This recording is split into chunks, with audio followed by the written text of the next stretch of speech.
And it's gone.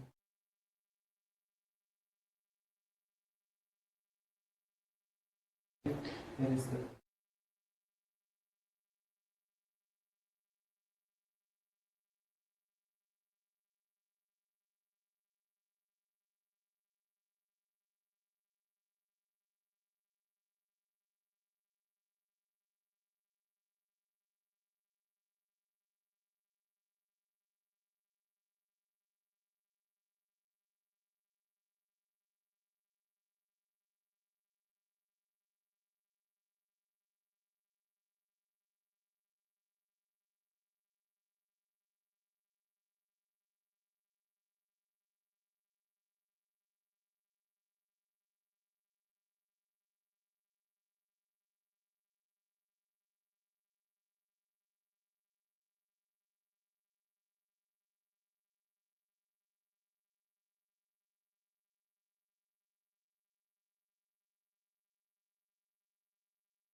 The one in the middle. Good morning. This is Bethany. Oh, golly. So we want to welcome everyone to our sites. And so let me see who all we have with us today, and I'm going to do a quick roll call. We are the Madison Building, and there are the speaker plus two of our consultants are here with us, so we're glad to see them. Allegheny Motitar, are you with us? Okay. How about Central Shenandoah?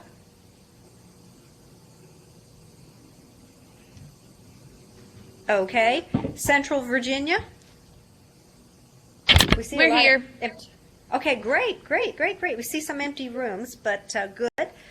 Chesterfield?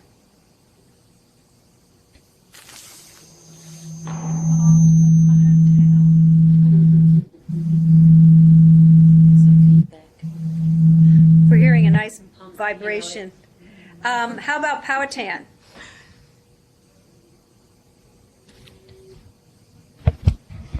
Did you hear that Chesterfield was here? Thank you. We could hear you humming at us. Good. Welcome. Okay, thank you. Powhatan? All right. Crater, in terms of Petersburg?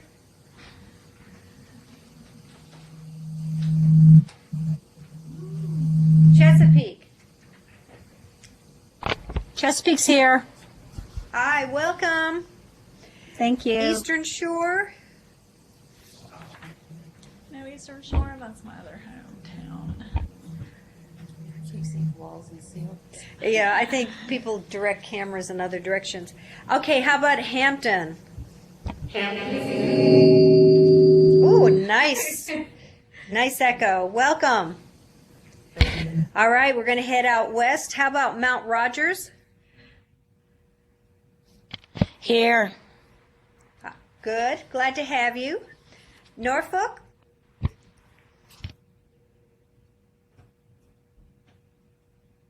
see an empty room. All right, Roanoke. Roanoke City is here along with Allegheny. Oh, good. Oh, good. I'm glad you guys are together. Wonderful. Virginia Beach.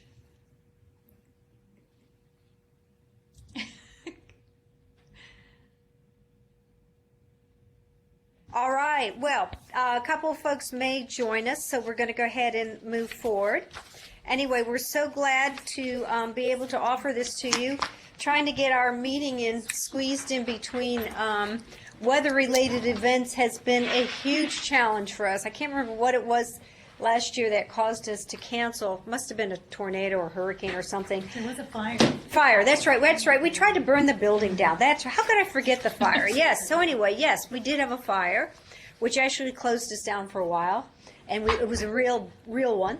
And so we were outside for a number of hours, and good news is that, all these EP&R systems work well. So we're very, very pleased. So apologize for that. And of course, we've had snow, we've had tornadoes here, we've had earthquakes. So we're glad to be squeezed in between some things, not all life's events. But anyway, welcome. What I'm going to do in terms of our agenda to get us started, we've done the roll call and a welcome. I'm going to take a few minutes because I think folks are still joining us to do a little bit of state and national updates, and then we'll get some of you to share in terms of what you're doing. And then by that time, we'll be ready to move into our education piece, which is from last year. And thank you so much for rescheduling. We really appreciate our speaker working with us on this. So in terms of moving forward, looking at state and national things, we have a number of events that are ongoing. In terms of looking at just basically the state itself, the Division of Licensing has now taken an opportunity to step back, and they're reviewing and revising the child daycare regulations. And so there will be a hearing basically this week for the first group, and then there may be one additional hearing. And so certainly you can get on their website and look at some of those changes. I've sent it around to quite a feinto of our partners to make comments, but this is actually a nice opportunity. It's been the last set of changes went into effect 2006, so it's been a decade. So it's long overdue. Just little pieces have been fixed. But the whole set of regulations will be examined in terms of needing to revise to align with current federal and some other things that have been going on, as well as to try to incorporate some other changes. So anyway, so we're very excited about that opportunity. And so if you have some comments that you'd like to forward to me in terms of some concerns, certainly feel free. I'll be taking them up till Wednesday, and then Thursday all day will be the hearing. The second exciting thing has been work that's been done through the Commonwealth Council on Childhood Success. So we had a subgroup that formed, a work group that formed, looking at recommendations and developing recommendations to strengthen Virginia's early child care standards, specifically around nutrition and physical activity. And so we're very pleased that that draft work is finished. We started back last summer with a lot of really strong partnerships. One of the gaps that we found that there's really no clear definition in terms of what Virginia thinks about when it comes to standards around nutritional physical activities, many, many different things. There's been a huge amount of work done with older children and adults, but if you really had to sit down and develop a policy, how would you define physical activity for a 4-month-old?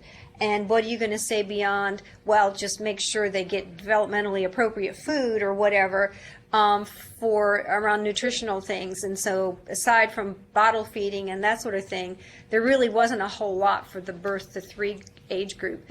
So this recommendations came out really to look at some broad things, but brought in a number of partners, including the YMCA's, the American Heart Association, some really unlikely partners, all of whom have had interest with early childhood, but had been working more in a siloed effect. So this worked across the table, across the aisle in terms of coming up with some things, and we're very pleased to say that folks came up with consensus, and so a product will be introduced in the not too distant future, and we'll certainly share it with the rest of you as soon as those are ready to be released.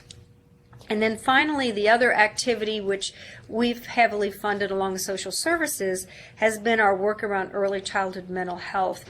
So we have supplied for you over the last 3 years training opportunities, and there should be one last round that will take place by the end of the summer, so we'll continue to send those out.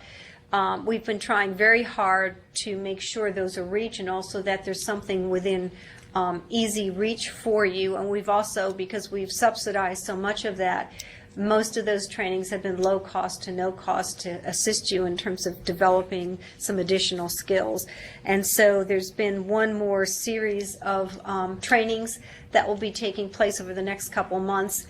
And so I know Claire has been sending that out to you via our listserv. So again, continue to watch for those communications. At a federal level, there's a number of really exciting grant opportunities that have come out around early childhood. Some of the money's gone into some Head Start programs who've been looking at improving quality. Monies have also gone with some of the state preschool programs around quality through the Department of Education. And then there's been other kinds of opportunities around early childhood through the USDA programs, through the home visiting programs, as well as through the ECCS project, which is what funds this. And so that work continues to expand and to help support some of the activity that you're doing and some of those opportunities. Again, all with the outcome of improving program quality for children in out-of-home care. So as things progress, we'll continue to keep you updated on some of those activities. And so that is really where we're at this point in time. And then certainly with the events of today, if any of you are watching this morning, as well as the events from the last few months, we'd had quite a series of tornadoes go through the state of Virginia, and we all sheltered in place here in central Virginia, that's for sure. They bounced around. So today at 9:45, we had a statewide drill out of the governor's office. And so hopefully some of you were able to participate in that. Anyone in a state agency had to. But those were all important as we enter this new season in the summer when we get these sorts of activities.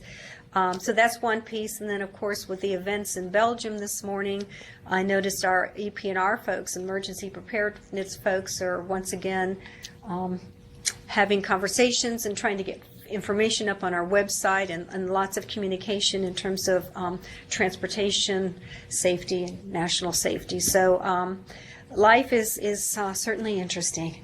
But anyway, so we've got some environmental things that have been going on, as well as some, unfortunately, bioterrorism, as well as, of course, fall and spring bring allergies out. And so we know that many of you I can hear the sniffing and the sneezing and the coughing. So many of you are getting calls from providers around what to do in terms of outdoor activity, which we're not going to cover too much today other than what the hours should be, but keeping in mind that, those counts go up in terms of pollens and molds in the spring, and it's just a matter of staying on top of that in terms of children.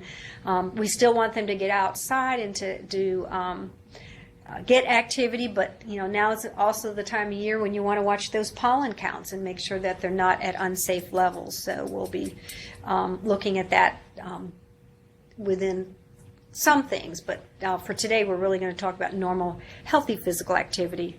We had done, as part of our child care consultant newsletter, some activities in terms of physical activity for wintertime. So we had gotten that out this past few months ago, so that we wanted children in the winter to go out and play. If you live in the state of Alaska, you can go out and play until it's minus 30.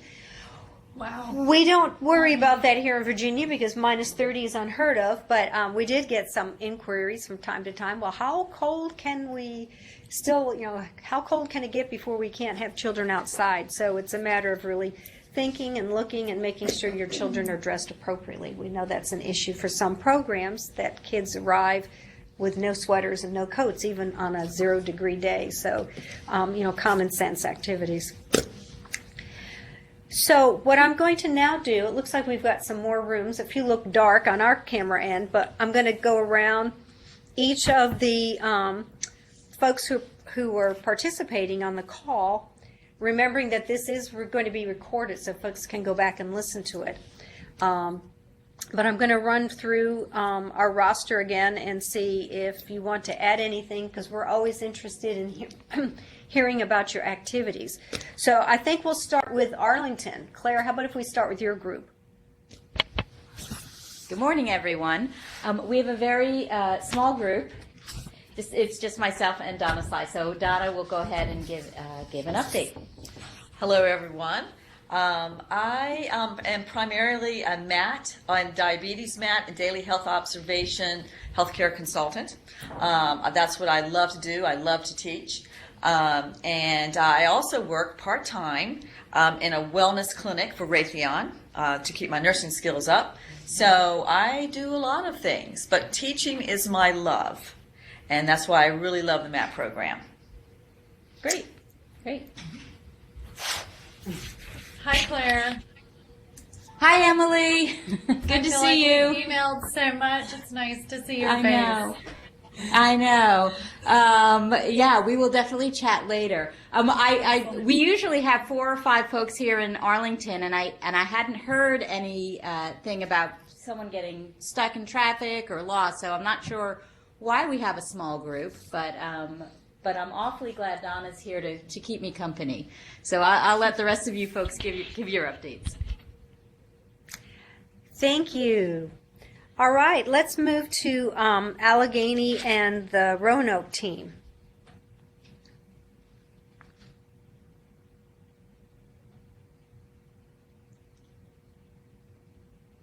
Do they have to hit Yeah, you guys know to unmute, right? Exactly. If you've got a red light, you're muted, and the green light it on means now? go.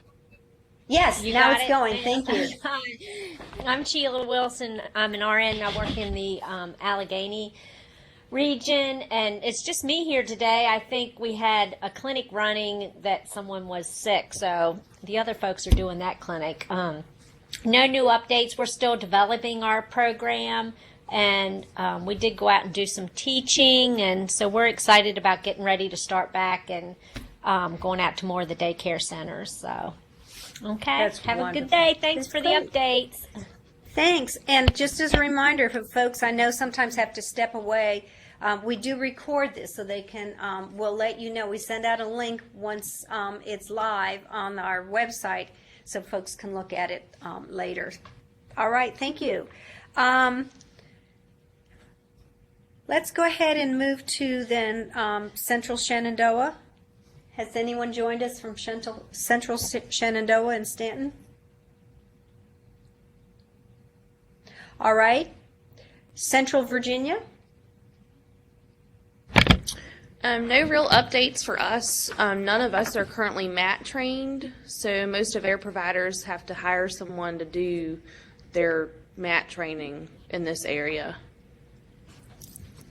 Have you guys had any requests for daily health observation or infectious control or anything like that?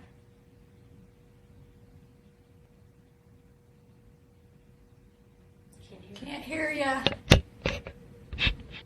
There you go. Not recent. We haven't recently. It's been a Okay. while since any of us have actually been asked to do any. Okay, great. I'm glad you could join us today, though. Thank you. Chesterfield. There are 3 of us and our supervisor here today, and we've been busy with daily health observation. We collaborated with the Central Licensing for DSS for the 2nd year this fall and provided training to 135 providers using their facility. And then we also did a training recently in collaboration with the Chesterfield Colonial Heights Early Childhood Coalition, and did a training for 18 providers during an evening. We've also gone out to do safe sleep training, OSHA and bloodborne pathogens. We did a flu outreach again in the fall with some extra vaccine that we had left from EPNR. And we're always getting requests for more trainings, for anything from daily health observation to safe sleep.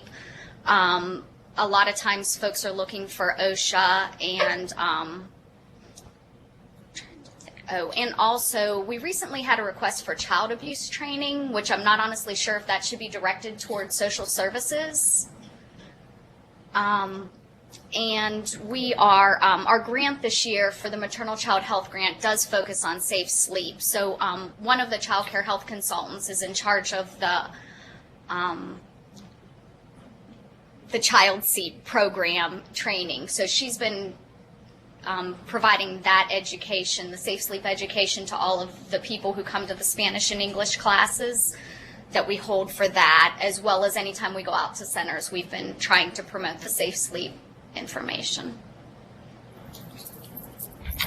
Okay, great, thank you. Yeah, the question in terms of working when providers are asking for information around child abuse and neglect, we've done some just training. We've had some of our consultants do training just around more prevention and promotion in terms of positive parenting and how to work around children in terms of social, emotional, behavioral environments. If you're really concerned, if the concern is more around how to report and that sort of thing, then yes, there's actually a really nice training that the Department of Social Services has that they can send one of their folks out to actually do that. So it really depends on the focus that the center is looking for. So there's portions of it that you can partner very nicely on, like I said, the positive parenting and really creating nice, safe, emotional environments for children. And then the one that social services does is really more around reporting and what that needs to look like. So you've got some good opportunities out there. And if you need any help, certainly give us some contact, because we've got some materials too. All right, thank you. Thank you. Has anyone made it to Crater in Petersburg? So, the difference Okay. is these are different health districts, health departments, and depending on the support that. Hey, Claire, we can hear you. I see. Sorry about that. Not a problem. Eastern Shore, Accomack?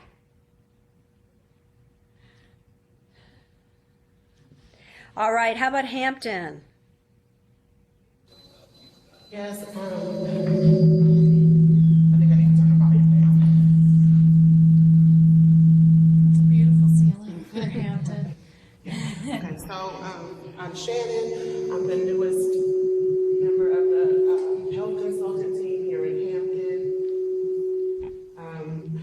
So far, yes, we have been doing some daily health observations, doing lots of in-services recently on hand washing and proper diaper changing in the daycare centers, and just really eager to see what I can learn here in the meeting today.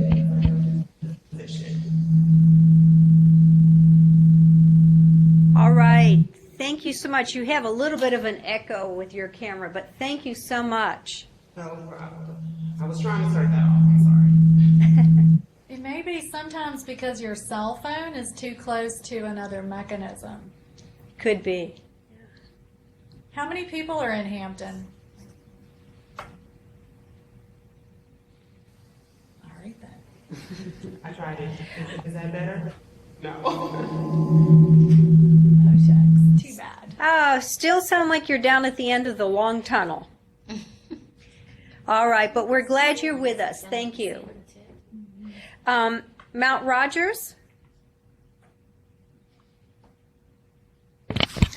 No new updates here, Bethany. Okay, great. As ever, it's always good to have you on working with us. Thank you. Thank you. Okay, has Norfolk been able to join us?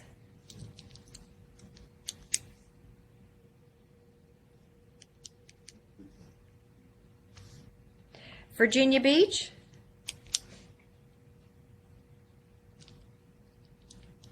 And then Chesapeake. We're still doing the daily health assessment. No real schedule, but as needed. And sometimes we're going into the centers, but we keep close contacts with them, though. Great. Is that you, Carol? Yes. Yes, it's Carolyn. Carolyn, I haven't spoken with you in an age. I know. It's hard to believe. I don't even want to ask. Our kids were like in diapers, I think. But anyway, glad you guys are still busy and involved. So thank you. Yes, thank you. All right. Did I miss any sites?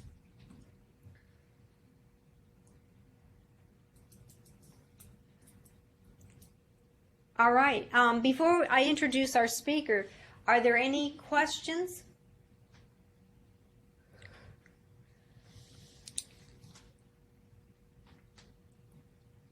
All right, then I am going to go ahead. I'm going to get the. I'm going to introduce our speaker and then get the presentation up on the screen. Bethany. So you, yes. It's Claire. Can we get an update from your folks there? I see Jill. Oh, I'm sorry. Thank you. Well, you know, we got updates. You are absolutely right. Thank you.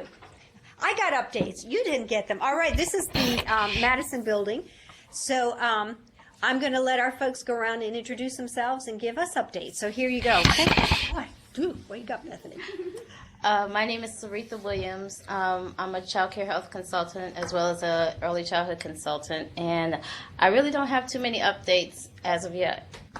Well, we're glad you're here. Hi, Claire. I'm Jill Gallier-Duran. I'm with MediCert, and I have been mostly busy with Matt and Matt Renewal and American Red Cross CPR First Aid. I've had some daily health and some diabetic training as well, but things have been a little slow over Christmas time, so it's just starting to really pick up. Good.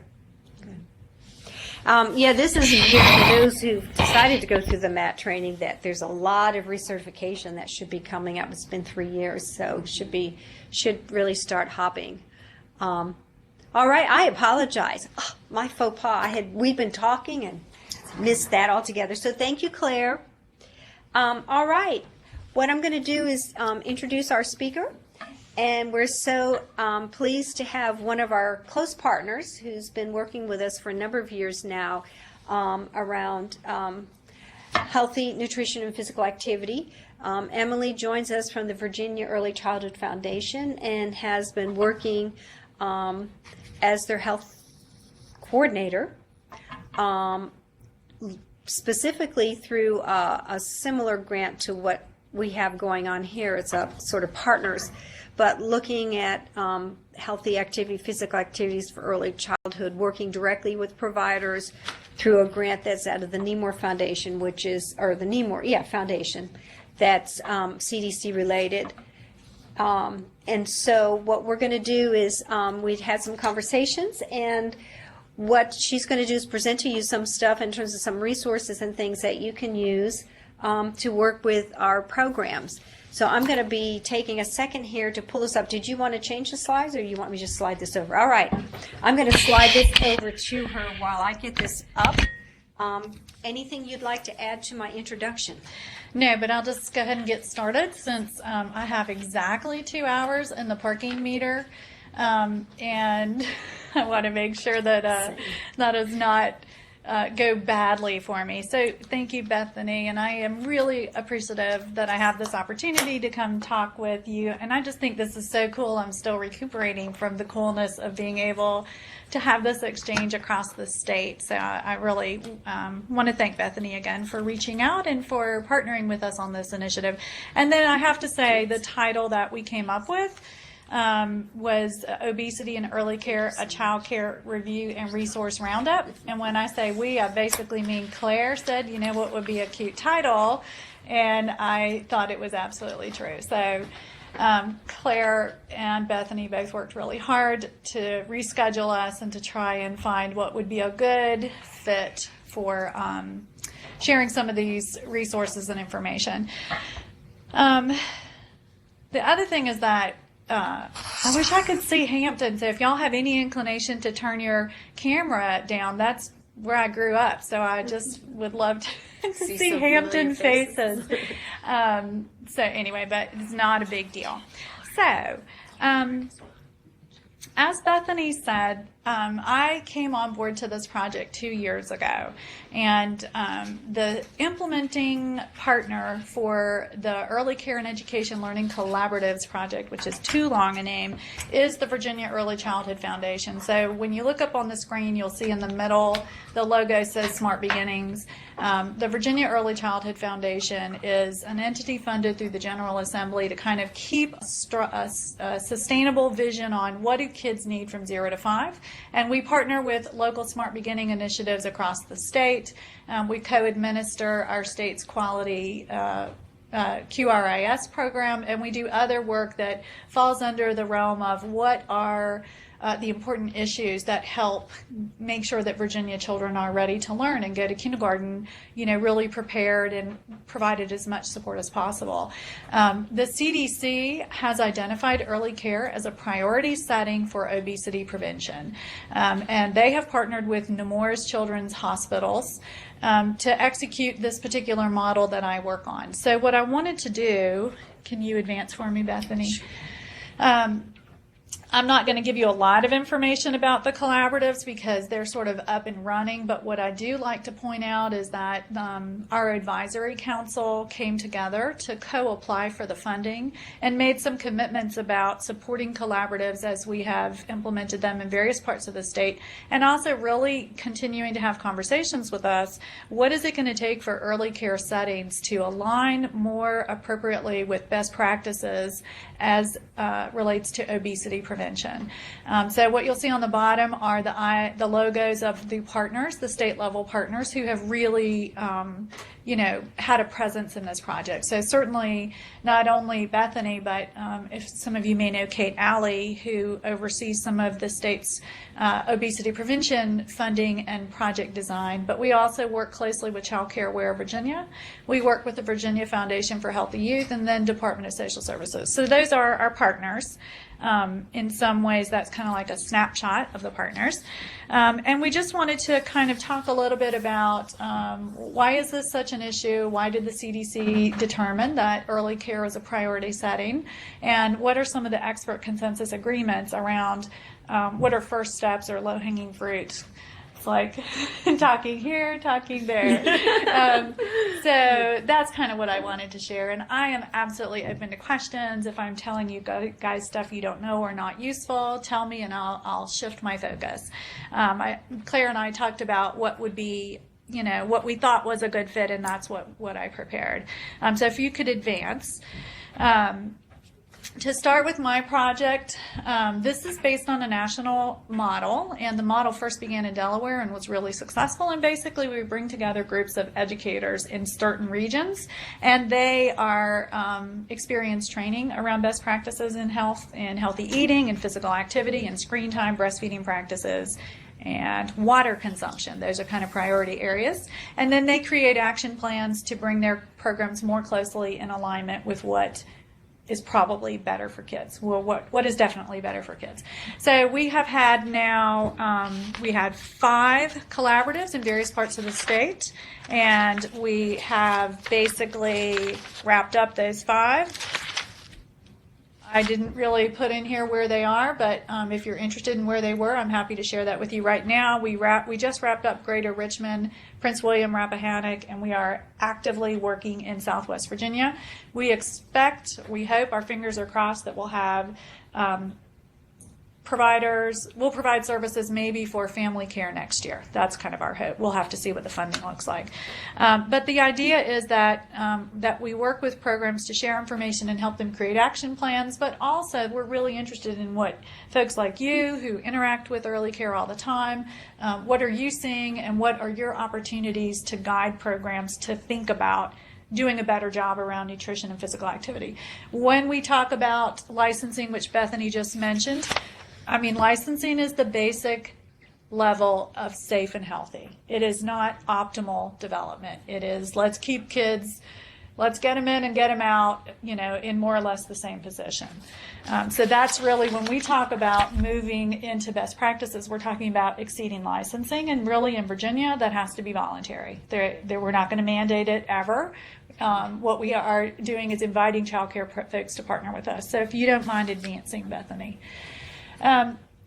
So I think folks who are in health have already heard this, but we know that when we think about obesity and its toll on young children, that we are looking at children in care today are the first generation of children who are anticipated to have about 5 less years than their parents.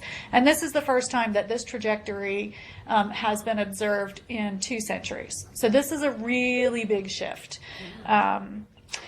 What I would say is that the obesity is the marker, but as people who care about children's health, what I think it is, it's kind of like the iceberg. What we're really talking about are kids who are not getting good enough diets. We're talking about children who are increasingly sedentary, just like adults. They're sitting way too much, and they're having screens in their hands nonstop. So it's really, the obesity is a problem, but I think it's really just a marker of the other problems. So we also have a lot of more food insecurity in this state than people are always aware of. So if you advance for me, Bethany. So in terms of why I think the powers that be care, this is a really expensive problem for us. When you look at the quadrupling of obesity over the past 40 years, it's estimated at the low end to come to cost us $147 billion in health-related costs.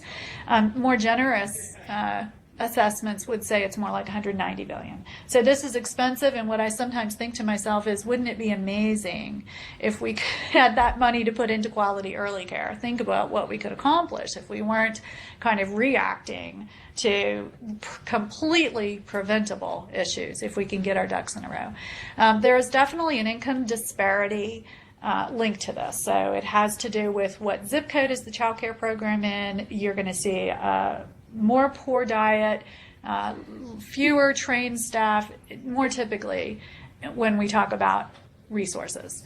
And you certainly see that in terms of how it manifests. And then the other thing that I always like to point out is that I think we haven't completely absorbed that our current eating and activity environment defaults the majority of Americans to overweight. So if you look at the percentage of women that are overweight, about 3/4 of American women are over a healthy reported weight, and about 62% of men, which I thought was surprising. I thought it would be, no, I got that wrong. I'm sorry. 62% of women, 3/4 of men. So more men are overweight than women, which I found surprising. So we average roughly 60. So what that says is that in our current eating landscape, you are more likely to be overweight than you are to be healthy weight. And it is not as though in 1980, all of a sudden everybody woke up and lost their willpower. What we have is environmental defaults that say eat more calories than you need. And I think we have to acknowledge that, because unless we do something different, our early care settings are defaulting our children into weight gain too.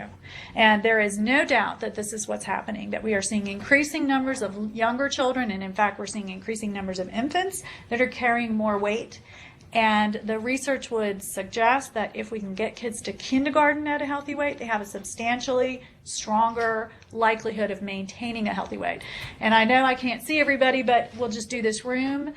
And y'all can do it in your rooms. If you've ever been on a diet, raise your hand. Have you, Bethany? You never have, and you have not? All right, well, I'm going to say we're more typical over here.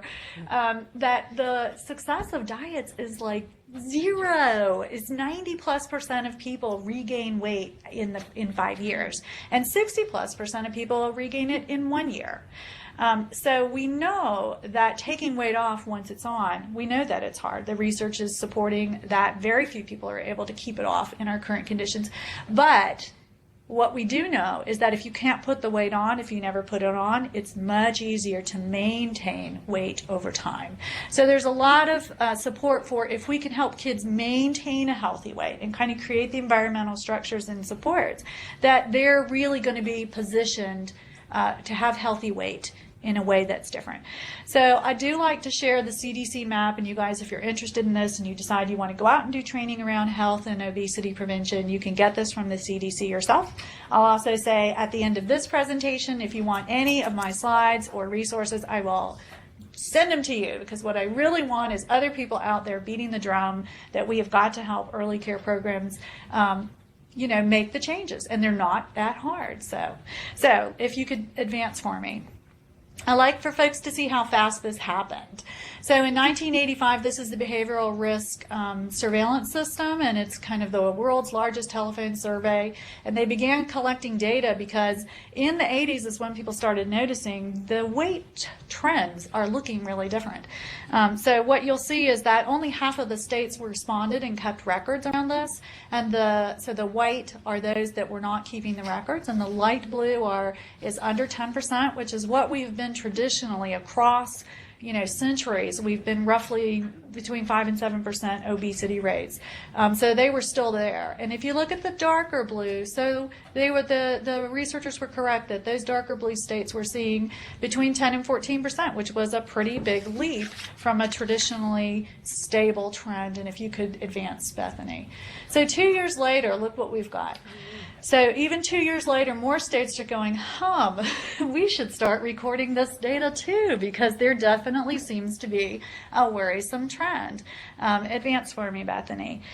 So 2 years later, 1989, even more states are kind of more in that 10 to 14%. More states are getting on board saying this is an issue. If you advance for me to 1991, they had to. So now we're talking 6 years after they started tracking this, they had to add another category. So that darker blue is between 15 and 19% obesity. This doesn't even include overweight, you guys. This is obesity, which is the one that's more tracked with problematic health outcomes. So go ahead and advance for me. Looky here, you guys. Only one state is saying, there's no problem. We don't have to worry about it. Everybody else is saying, good gravy. 1993. 1995, over half. It's interesting to me that it was so concentrated on the eastern part of the United States. I don't know why. Move forward. The east-west split is continuing, but California, Washington come on board with us to be in that upper nearly 1 out of every 5. And you see we have some new colors there. One more, Bethany. Look how fast. 1999, and you've got this movement into 1 out of every 5 adults. And if you go forward for me, Bethany, 2001, we had to do another color. So I want you just to register that now we're talking at 1 out of 4. So this is a trend that takes us out of centuries of kind of a stable weight rate. And now we have 1 out of 4 adults are obese. One more, Bethany. 2003, we have no states left in that 15 to 19%, I think, or to the 10 to 14. One more. Look how fast, poor little South, our old eating habits have really catching up with us. We need another category because now we're in 1 to 3, and if you go one more. All right, so we stopped the maps there because at this point in time, the CDC changed their measurement strategies, and so they do not find that the tracking is comparable, but I think this is worrisome enough. We've had some stabilization of the obesity trends across the country, though some subgroups, like sadly enough, women my age, continue to struggle. But we've had a stabilizing in preschool and some other subgroups. But this is worrisome, and to me, it's really remarkable how fast it happened, that our country really changed course in a fairly robust health marker. So if we can go one more. So currently we're at 34.9% Americans are obese, and in Virginia, Bethany, correct me if I'm wrong, I think we're around 27%. Is that right for Virginia? Right. Yeah. Yes. So that, Virginia, I don't know that we can go woohoo, because it's still more than 1 out of 4. And it is still associated with a number of problem outcomes. So what I like for us to kind of put our brains around, and I feel for Allegheny and Roanoke that she's all by herself, as well as Mount Rogers. But I'm going to ask in your small room, and we'll do it here for about 2 to 3 minutes. I want us to kind of real quick brainstorm some benefits or rationale to taking on the task of addressing obesity in early care. So we're going to do it here. Can you mute us so we don't? We can do that And we also want to welcome the Eastern Shore. There were some technical difficulties. So there are some others who were on board, but who kept trying to talk, and all we heard was things. Yes, if you just push the button and it turns red, then you're muted, which most of you are. So we just need to hit that middle button there. How many people are in the Eastern Shore? Do we know? She didn't say, but I think it's at least one. Can you hear me, Bethany? I sure can, yes. Oh, you can hear me now. Good. It's I can Tara. hear you. I'm the only one here. Anne's out in the field today. Okay. So Tara, are you on the Eastern Shore? Yes. Yes. So my dad lives in Bellhaven. Do you know where that is? I do, yes. All right. So hello from my dad. All right. So if you're alone, you get to be contemplative. The rest of you, if you could just kind of come up with a real quick list, and we're going to put our heads together and come up with a real quick list. Because of our time frame, I'm just going to say maybe 2 minutes. Also, because some folks are alone, about 2 minutes feels fair. So we're going to mute ourselves. We're going to talk, and then we'll turn everything back on. I'd like to hear a few kind of report outs. What are benefits, rationale to addressing obesity in early care? So.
But it's not. Okay, I'm sorry, you guys. I'm still learning the technology. So what I have had this conversation in different places, in training groups, lots of opportunities. And what I know is that we could talk about this for a lot longer. And we, the list of why early care is such an important environment is substantial. It's a substantial list. So do you want to say one or two things that we said? One we talked about is staff. Yeah. Staff being examples of health, and a lot of them aren't. Right.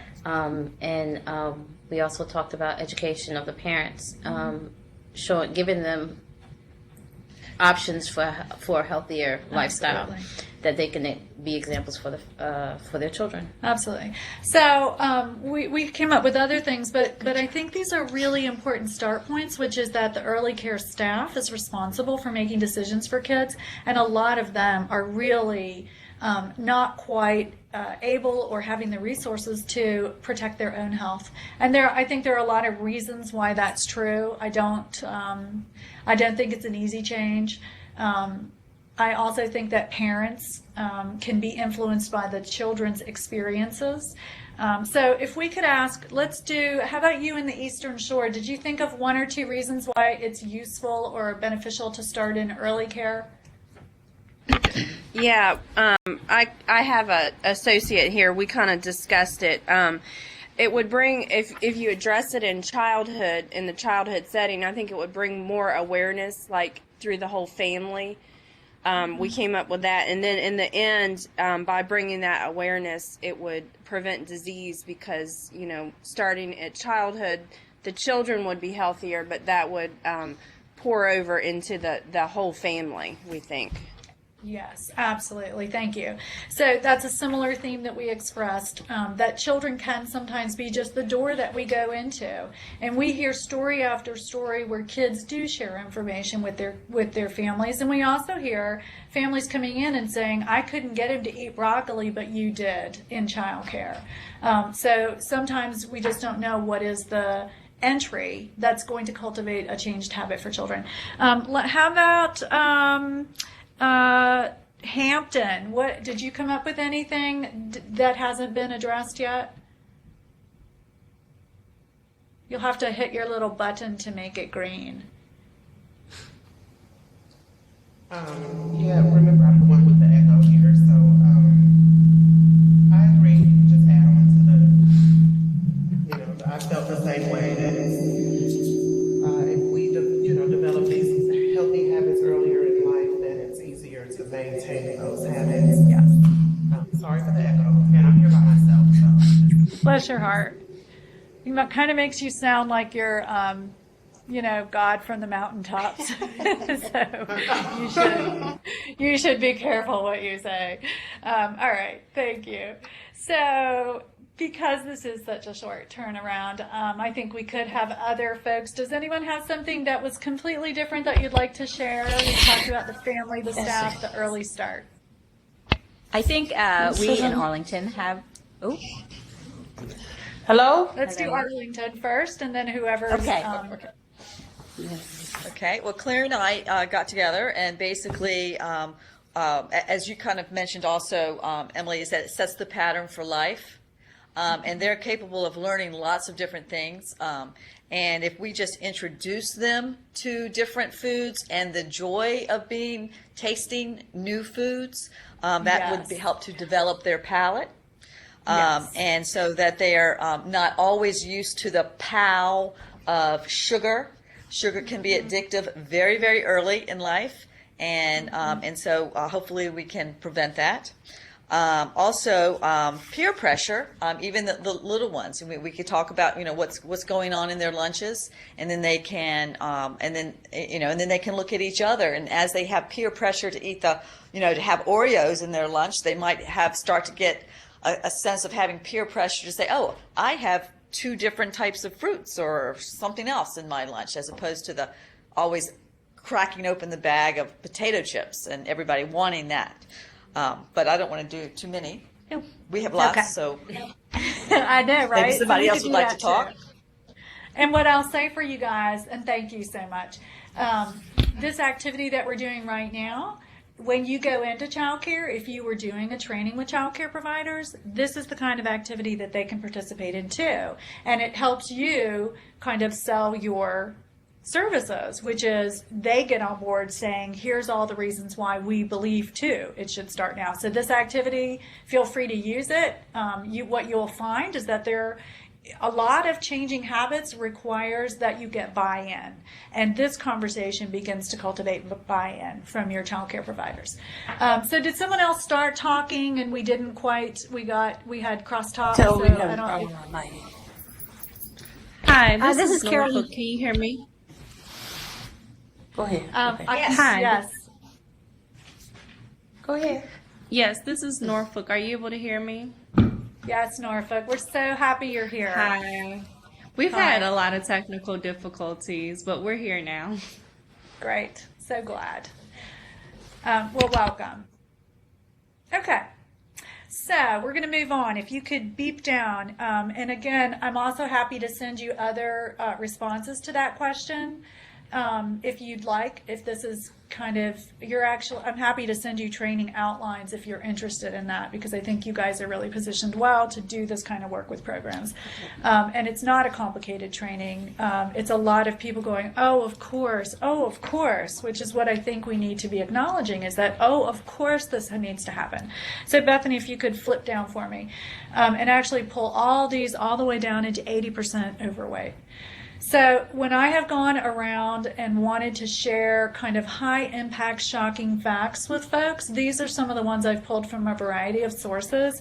All of them are substantiated by information from the CDC. And what I have found is that our experience around overweight and obesity is we've just all gotten used to it because it is pretty much a big part of our landscape. So I think people have in some ways seen it as a back burner issue, and I like to bring shock and awe facts to people so that we can generate more momentum to, okay, yes, we do need to give kids a different start. I think some big ones are that 1 out of every 3 children born, I think in 2004, are tracked to be diabetic adults. And that is directly related to what people are eating and what the activity habits are. So I think that's pretty scary, that you look at those children in care right now, and that if we don't do something different, 1 out of every 3, you count them out of a class of 18, and 6 of them are expected to be diabetic. I think that gets teachers' attention.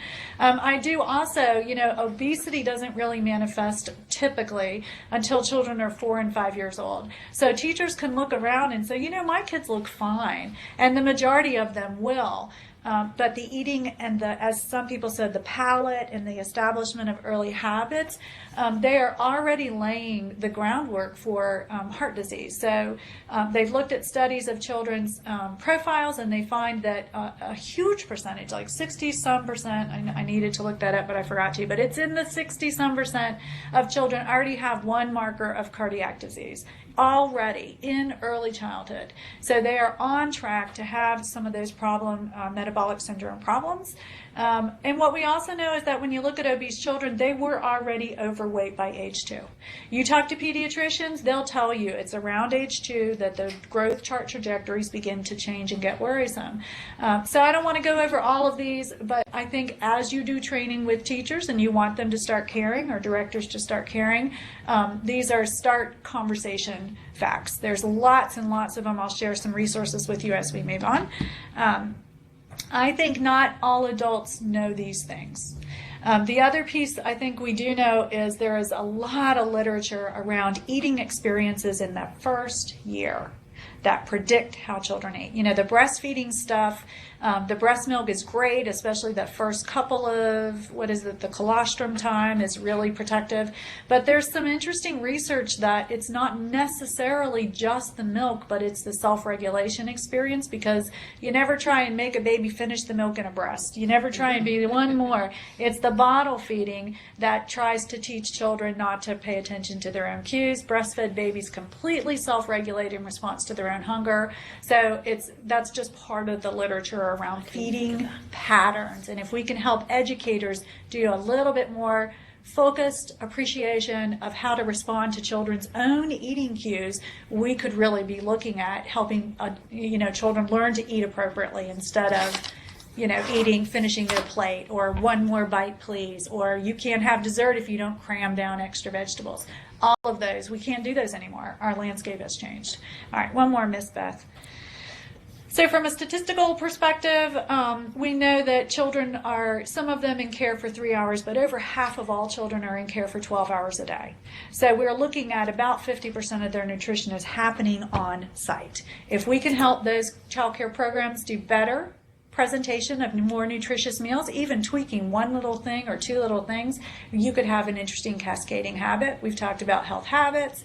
What I can also share with you, you may have seen this in your travels, I don't know, is that the research on child care functioning currently is that a lot of them have much room for improvement. There's not enough physical activity. 70 to 87%, a couple of small studies looked at, was sedentary time. 70 to 87% was sedentary.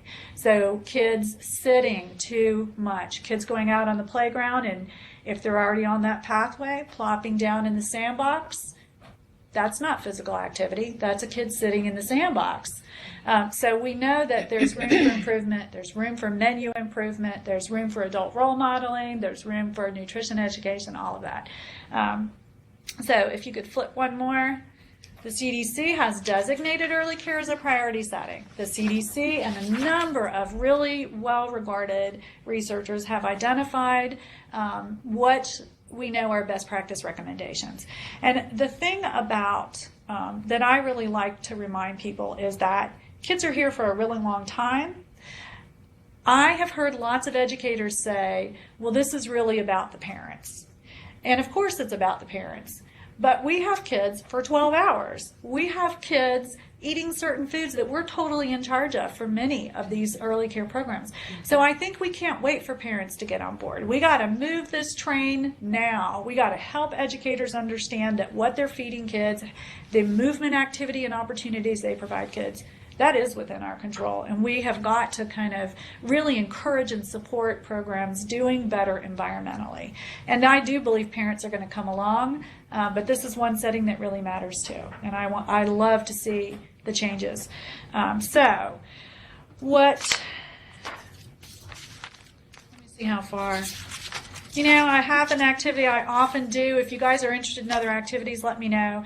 But another activity you can do with educators is ask educators to put their little heads together and to come up with things that are different now in terms of eating and physical activity habits from when they were children. And people come up with a lot of stuff. So we're going to just do this off the top of our head, because what I think you'll see is that this is an interesting activity, and if you do this as a training strategy, you will see educators have a lot to say about this. So let's just, in our room, really quick, what's one or two things that are different from when you were a kid, eating and physical activity, that you think could be part of the obesity epidemic? So what do you think, Sarita? My parents kicked me out on Saturday mornings. They Okay. kicked us out the house and said, don't come back until lunch. Okay. But it was just so much to do because the whole Yeah. neighborhood, everyone kicked their Yeah. kids out. It was like... Right, everybody was let's go. out. Right, I remember dropping my books. We didn't have backpacks back in my day. You had books, and that we would go outside, and people didn't come in till the moms called for dinner. Right. It was like you were out. So what's another? I was going to say Saturday. Mine I know, was all right? week long. All week long, right? 4 children. Yeah. Right. We didn't have as much fast food, and we didn't eat out as much. That's right. Period. That's right. Yeah. We did have TV dinners, though. I know. So, That came in. I know you're my generation, right? Right. I think they came in. Safety, right? So there's safety issues that keep kids indoors. I mean, if we wanted to really expand, I think there's safety issues around food that create carefulness around feeding kids. At being outdoors, children actually are much more active outdoors.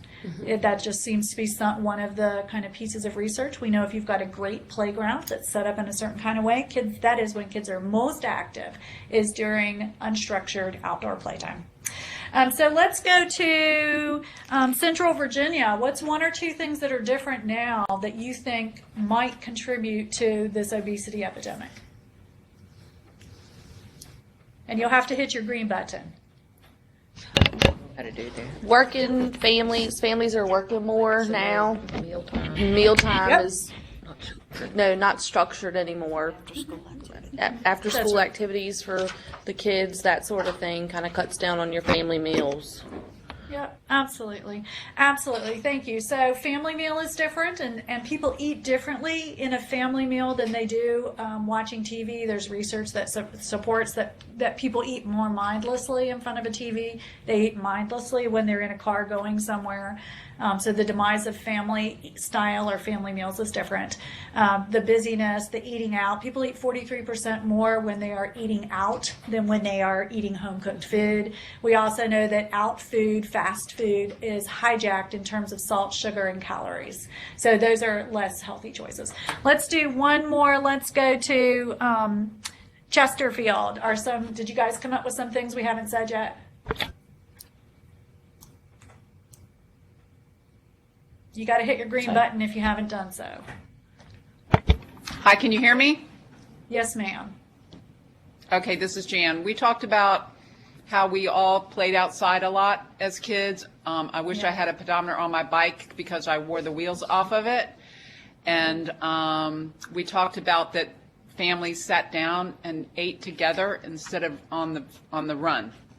Mm-hmm. Absolutely. Absolutely. So while we have you guys up, do you guys have a guess about why this activity is a useful one to do with child care providers or directors? Why asking them what's different is useful? Just take a guess. We're thinking that maybe it needs to be pointed out that they might not think about it. Yeah. So this would bring it to their attention. Absolutely. Absolutely. And what I think people need to recognize is that our landscape is radically different. And that is part of the justification for really taking a look at what we can do in early care environments. And if you don't acknowledge that things are defaulting children into being overweight and obese, then you could argue about whether or not you want to change your celebration policies. You may say, oh, it's just a cupcake. What's the difference? Well, the difference is that kids are indoors, that kids are watching screens from infancy on. How many of us have been in the grocery store with kids on their mommy's phones? That the calorie count, the portion size is 36% larger than it was 20 years ago, and people eat approximately 30% more. The whole landscape has changed, and we can't afford to nitpick about small issues like, do we want kids now also having a cupcake 3-4 times a semester? I think we don't. So, not to say that you can push early care programs to do things they don't want to do, but I think it's useful for them to fully recognize that we are in a different situation than we were when we were growing up. So if we could advance, we're on the screen. So these are the 5 goal areas that have been identified across expert consensus. So this is what the CDC is promoting. This is what Harvard Public Health is promoting. This is what Caring for Our Children, the obesity prevention strategies reflects. I think Bethany helped write those, so I think she could be a good resource for you.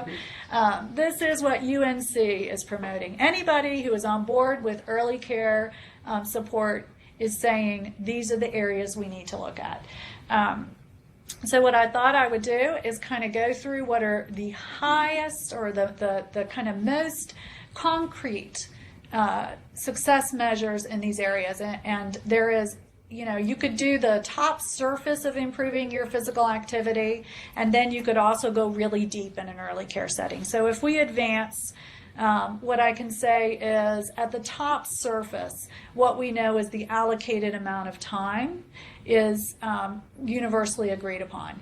That in a program that's aligned with best practices around physical activity, what you'll see is that those teachers, the directors, everyone is making an assurance that they will do tummy time 3 times a day for those babies, and that they will minimize time in containers to 15 minutes or less. Now, I think many of us who have visited early care programs know that they can go from a swing to a high chair to an exerciser, And it doesn't count if it's movement every 15 minutes. But what we know is that we want to minimize containment and that we want educators to kind of get on board with that. What we also know is that licensing, I think, is 60 minutes of physical activity. But the recommendation is 60 to 90 minutes every day for toddlers. This is indoors. Excuse and me, out. Emily. Yes, ma'am. Emily. Hey, Thank you. is that Dr. Excuse me. Ruffin? Yes, this is Crater Petersburg, and we have been kind of eliminated from the session. We've been hearing you all, but you all have not been able to hear us. We are so glad we can So- hear you. We called out a couple times and did not get a response, so there must have been a communication issue. Yes, I joined Miss Jefferson from Fort Lee. So pleased to around- have you. Yeah. But we had, please call upon us because we did have some suggestions that were somewhat different from, the comments that were made in regard to the first inquiry that you did. Okay, it sounds like you had some thoughts you'd like to share. Do you want to give us a quick overview of one or two ideas? I think the last question was, what was the last question? Benefits to early care. Oh, no, it was what's different. Yeah, what's different. Yeah. Yeah, well, the benefit we felt also was in regards to education is important, as you said, not just for the staff, but the parents also. But what is also important is teaching children where food comes from, who grows the food, how it's grown, and in our work in this area, I've been doing training on the curriculum preschool to farm, and here at Virginia State we have a over 500 acre farm with animals, plants, flowers, vegetables, and as a result of the training that I have been doing, several child care centers have brought their children for field trips. They have invited farmers into their settings and asking farmers questions. I gave them the website in which they could put in the zip code, and they can find the farmers in their area who are working with the preschool to farm effort, in which they could do field trips, or either the farmer is willing to come out and talk and demonstrate with the young children. We also do cooking demonstrations with the children, in which they too have some input in regards to experiential learning. So the education piece needs to be extended in addition to the serving and cooking of healthy foods in the centers. It's really important to sustain the education beyond the classroom wall and include the parent and also include the people who are serving the foods. I mean, one little boy came to the farm and asked, "Where's the watermelon tree?" And things like that. The children, yes, they are funny to us, but they're really serious. They don't know any different. So children need to know where the food comes from, who grows the food, and just to see and feel it and experience the food. Absolutely. Thank you, Dr. Ruffin. I think that's another interesting area for folks to consider, and it sounds like Dr. Ruffin could be a resource for you, that the garden movement is considered one of the better mechanisms to really engage children in education and providers. So you could reach out to Dr. Ruffin, and I'm happy to share with you examples of other garden folks in our collaborative experience. So around physical activity, these are the recommendations, 120 minutes. What I would say, minimally speaking, is that when we can get programs to put these in their handbooks or their policies, that's ideal. But that in addition to that, in order for these to be useful for children, we need for educators to be thinking on, what's my backup plan when the weather's bad? How do I communicate about parents around dressing children weather appropriate? What am I going to do in transition time so that it's not just so much sitting? One of the recommendations is that we minimize sedentary time for toddlers and preschoolers, that you shouldn't have more than 30 minutes of kids sitting still. So if you're doing circle time and then art time and then another sedentary activity, that is not alignment with best practice recommendations. What we hear is that educators are very interested in figuring out what these are and then figuring out how they can implement them in their own program. So if we go down, this is one that folks can get aligned with pretty quickly. What we saw in our collaboratives was that there was moderate alignment with this. If we could go one more. Around screen time, I almost hesitate to talk about screen time because I think this is going to be I think this is going to change. I don't know what it's going to change to. But the recommendation for child care programs is that infants are never using screens, and that toddlers are limited to 3 times a year, and it should be educational and age appropriate, and that preschoolers have no more than 30 minutes of screen time as part of their curriculum. I think like our Head Start programs are already on board with that. Some of our higher functioning, kind of more corporate programs also on board with that. But a lot of programs still use TV during meal times. They still use TV during when kids come in and go out, and frankly, a lot of them just still use TV. So this is another area we want to encourage educators to think about, that it's not ideal for kids. One more, Bethany. So there's, of course, lots of ways that we can make healthier menus, lots of resources, but these are considered from the CDC the high impact change areas. If you can get programs to think about having fruits and veggies at every single meal and snack, that would be considered great movement. If you could get programs interested in serving fried or processed meats and fried vegetables, especially the white ones, 1 time a month or never, that would be a big change. And I think we all know that because we've all seen the ubiquitous nature of chicken nuggets and fish sticks and French fries and tater tots. So this would be a pretty big change for a lot of programs to think about doing this once a week. And then the other big shift is the movement to family style dining. We've seen a lot of programs interested in family style dining, but they need help to implement it. So this is another area for you guys to think about providing the training and support around actually moving to family style dining. It's considered a best practice. It's better for kids. Okay, one more. Recommended beverages, we always say milk for meals, water for snacks. Kids should be having milk and water only, and of course breast milk or formula in care. There is no need for programs to be serving juice. What I have seen is that kids are getting plenty of juice elsewhere. So a lot of programs think juice is a really smart service, that if they do the 4 to 6 ounces of 100% juice that they're doing fine. I honestly encourage our program participants just to get rid of it, to do water, because those kids are getting the juice elsewhere. And that the other best practice that a lot of our programs did really quick and really loved was visible, available, self-serve water. They put the little, what are those things called? Dixie cups? They had Dixie cups and the spigot. They would just set those up. They had water wagons. We had over at MCV, once they did the water thing, they asked moms to send in sippy cups with the child's name empty.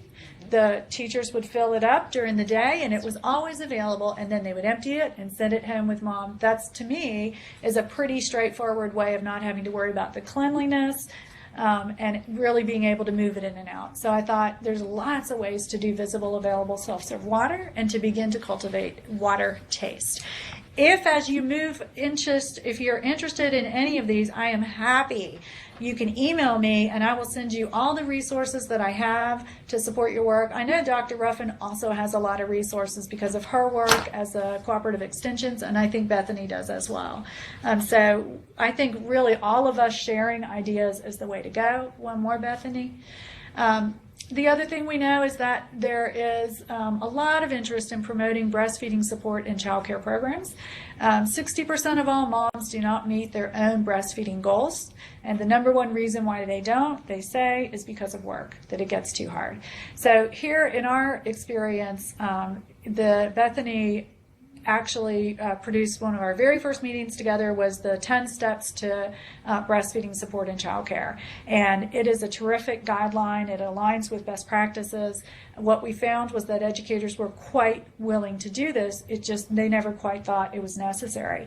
So one of my favorite stories, and I hear a replication of this story from lots of educators, was that we had a program that did not really quite know what project to do for their action plan for improvement. So they said, we're going to make a breastfeeding room for moms because really our menus are pretty good and we're already at the allocated amount of physical activity time. And she said to me, I really don't think our moms are going to do it. We kind of have like a working class, really busy moms, not flexible schedules. I just don't think it's going to be a big hit, but we're going to do it because we have to do a project. And they gave up half of a teacher workroom space. They made it really pretty, had a glider, had literature, had water, and they kind of let the moms know this was happening. And the Monday morning that it opened, there was a line of 6 moms waiting to use it. And those moms were so appreciative that they didn't feel like they could ask for the space, but when the space was there, they used it before they dropped off their infants, so let's think about what that does for mommy-baby relationships. And then a number of moms would come at the end of the day and nurse babies before taking them home again. How wonderful is this for the babies and the moms? And then in Virginia Peninsula, they actually had a mom and a dad who met for lunch in the designated space while mommy would nurse, and they would have family lunch. And I still, when I think about sometimes that we don't support parents because we don't think they're going to use it, it sort of takes my breath away to hear a story about how hungry these parents were for this opportunity to nurse their babies and be supported. So one more. Okay, so these are the basics, kind of like the high fruit, or the high, what's it called? Low-hanging fruit. This is the low-hanging fruit. I'm going to leave you with other resources if you're interested in the more in-depth fruit. I don't know if that's an appropriate metaphor.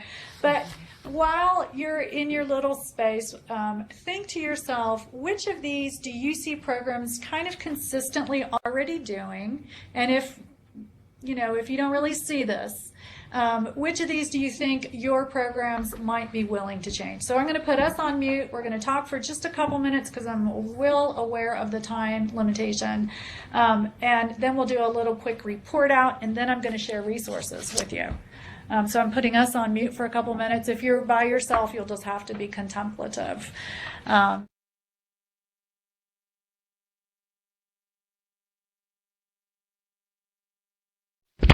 SSB is sugar sweetened beverages. Sorry. Thanks, Beth.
Okay, so if you were alone, hopefully you had contemplative wisdom.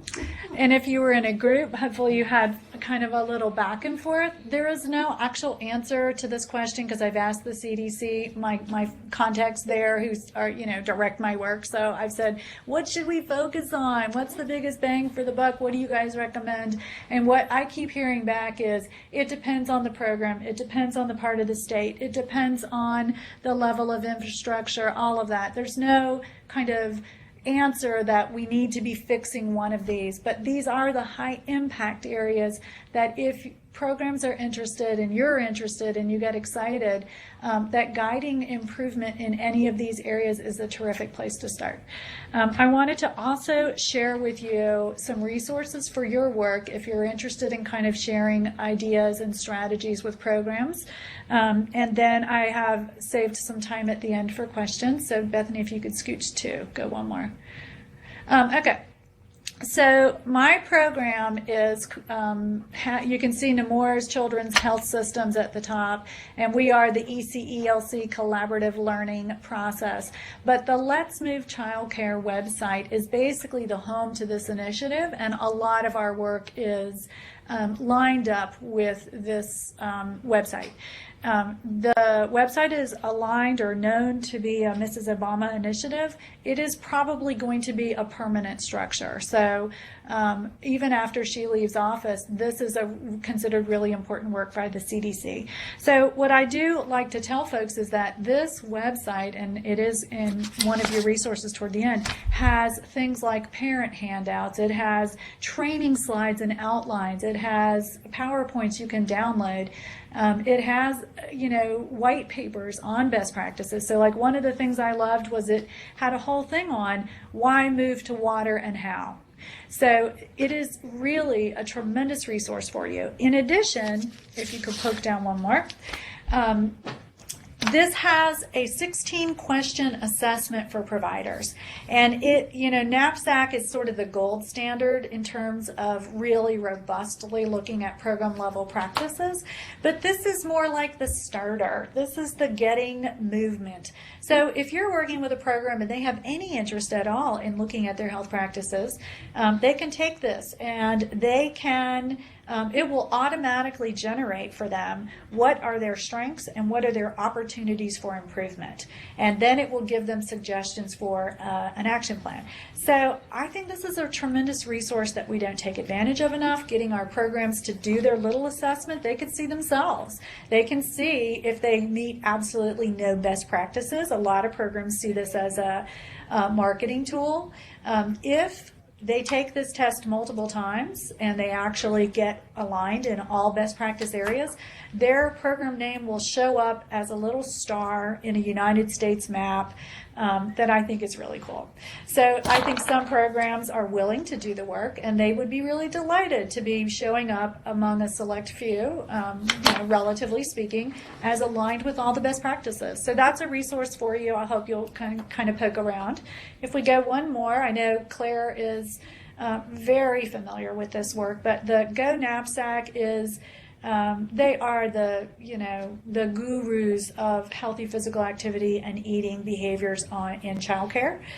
This is also filled with wonderful resources for you. Programs can download their own really much longer self-assessment if they're inclined. There are printable resources for you and for them that address all the areas where they can improve. And what I am really delighted about is that Virginia is offering regional trainings next year. Bethany and Kate and Child Care Aware Virginia are using this online NAPSAC to help programs assess themselves, get some training, make action plans, and then they get presents, which is, I think, a $250 materials to help them meet their goals. So certainly any shopping around you guys could do of that is terrific. But then again, this website is tremendous. If we go one more. Harvard School, also for your own information. I know I was talking about this work with my brother who is not in this work at all, and I probably talked for too long, and I said, my level of curiosity and interest in this work is really, really almost endless. And my brother leaned forward and he said, not everybody's is. So I was kind of like, I don't assume everyone's as interested as I am. But if you are, this is another really, I mean, how can you go wrong with Harvard? They have interesting articles and assessments and studies, and they have recommendations and resources. And if we go one more, this is for programs interested in breastfeeding movement or breastfeeding support practices. This is a terrific resource for you. There are parts of the state that are really supporting programs to do breastfeeding outreach and breastfeeding friendly policy and practice. One more. Any programs that participate in CACFP can download really fabulous resources, including parent handouts and education from Team Nutrition. So if you work with programs that are participating in CACFP, this is, they have so much. They have menus, they have cookbooks, they have handouts for parents, they have implementing physical activity into lesson plans for the various ages. You want it, they've got it, and they're beautifully put together. So if we do one more. So those are the websites that I've recommended. I think there's more.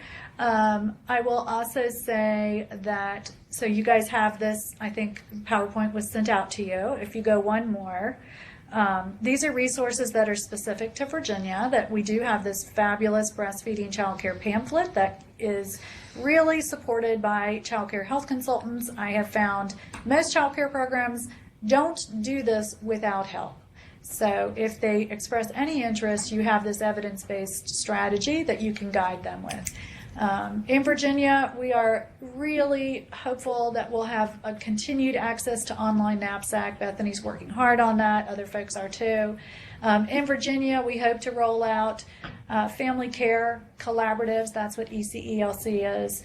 I'm hopeful that we would be doing that in 3 regions next year. So if it's something you're interested in partnering with or recommending programs for, I hope you'll keep my name in your Rolodex. Child Care Aware Virginia has other smaller trainings that they offer, including Think Outside the Juice Box. If you're not promoting it yet, Child Care Aware is also offering a shared services platform for free. Usually these are about a $200 subscription annually, and it's a web-based platform that has downloadable menus and policy samples and all kinds of stuff. So if you're working with programs and you want to give them a free resource, tell them to go sign up for this shared services.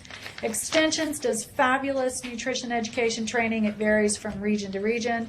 HCATS, that stands for Healthy Community Action Teams. The Virginia Foundation for Healthy Youth offers grants to promote obesity prevention strategies in communities. A number of communities are applying for and getting these funds to do obesity prevention. That includes early care programs.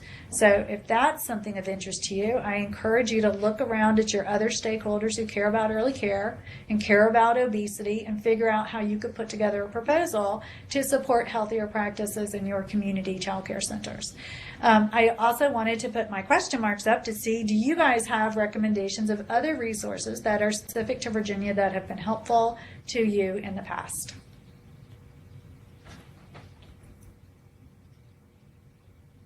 So if you have an idea, you have to hit the button and make it green.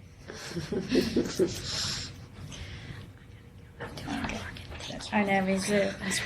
All right, so. All right. We're having a Richmond exodus because of parking, and I probably have to be mindful of that as well. But do you guys have quick questions before I go? Oh, also, y'all, go to Let's Move Childcare.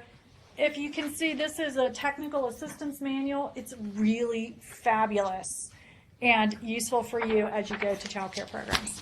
Thank you. Feel free to contact me if you have any questions. And I love this work. Yeah. Okay. Bye, Bethany.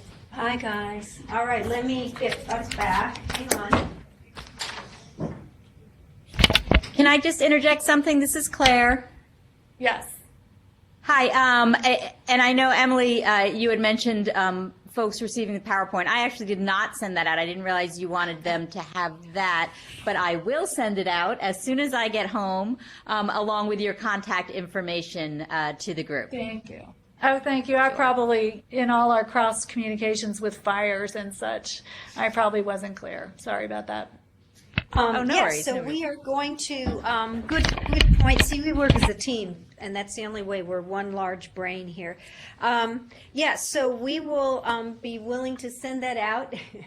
And then the other thing is, and we may end up, because it is large, we may end up putting it on the website so folks can get up there and do that. So with your permission, we can do that.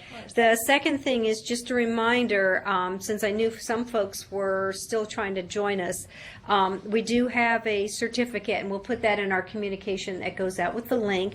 But if you'd like your 1 hour credit towards your license, we still do offer that. Okay. So it doesn't seem like people have specific questions. I thank you so much for this opportunity to talk about this work. And if you have follow-up questions or suggestions for us, we are delighted to hear them. My email is Emily, EMILY, at vecf.org. And I love to hear from folks. So, Emily, that said, it's yes, Claire again. ma'am. I'm sorry. We did have one question. Donna had one question for you. Okay. Emily, some of the goals that you had as far as dietary guidelines, one was only 1% or skim milk after 24 months, and that to me was really confusing. If they're not going to have something satiating, they need the fat. They're growing brains, growing bodies. They need that fat. And if we're giving them skim milk after 2 years old, they've got to eat something that's going to fill them up. And that's usually going to be the default to carbs. So I was just thinking, wow, here we're talking about obesity, and yet we're trying to cut down the fat in milk. Just a question. So, yeah, I'm not actually a dietitian.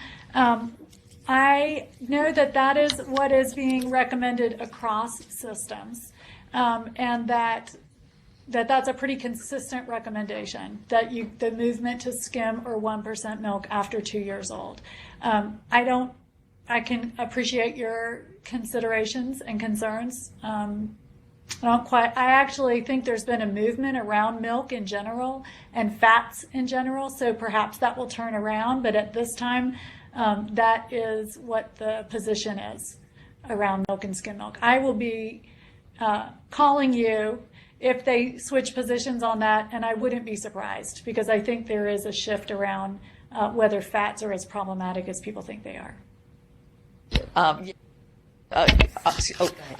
Yes, I think there's a big shift on that now, and so we've got to just catch up what we're promoting to what the new research is out there. Yes, and so you might decide, based on your own expertise, that you're going to encourage something like fruits and vegetables, increasing consumption around fruits and vegetables. You might decide to look at helping a program do less processed fried foods. You might.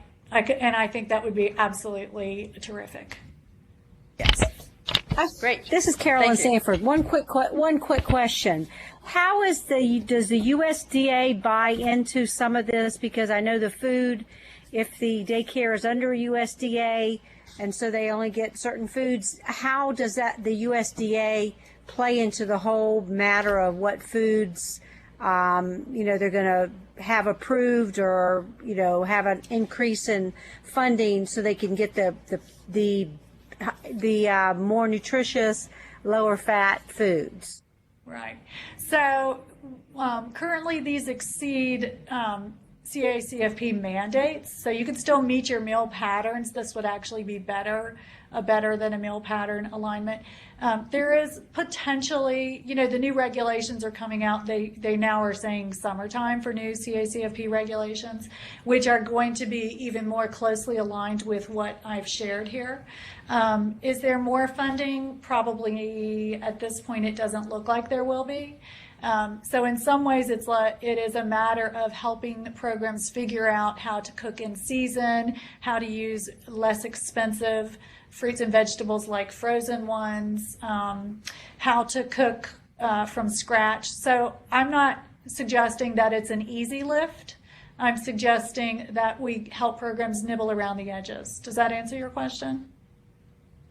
Yes, thank you. Yeah, you're welcome. Nibble around the edges. I figured there that's probably more than wasn't. that. Right. I know. I know. I wish we had more funding because I think there's no question that it's more expensive to serve healthier food. That's why middle class people tend to have healthier diets, or it's one reason. It is expensive to serve healthy foods, especially fresh. But there are a number of grants out there. So if you and your community are interested, and I'm not plugging them, but there are some farm to table grants that are out there for local communities to apply for to actually get some programs started. So if folks are interested in working along those lines, I have an expert who'd be happy to have a conversation with you and has done a lot of this work. So just get in contact with us. We are at the end of our time. Are there any more questions? Are there any more questions before we sign off?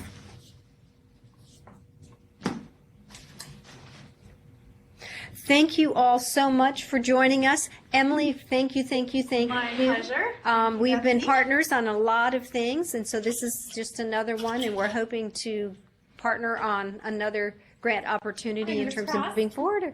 So without any further ado, I'd like to say happy spring and stay safe, and just look for our communications. We'll be getting this back to you. Thank you so much. Thank you. I don't want to get it. Thank you.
The conference is about to end.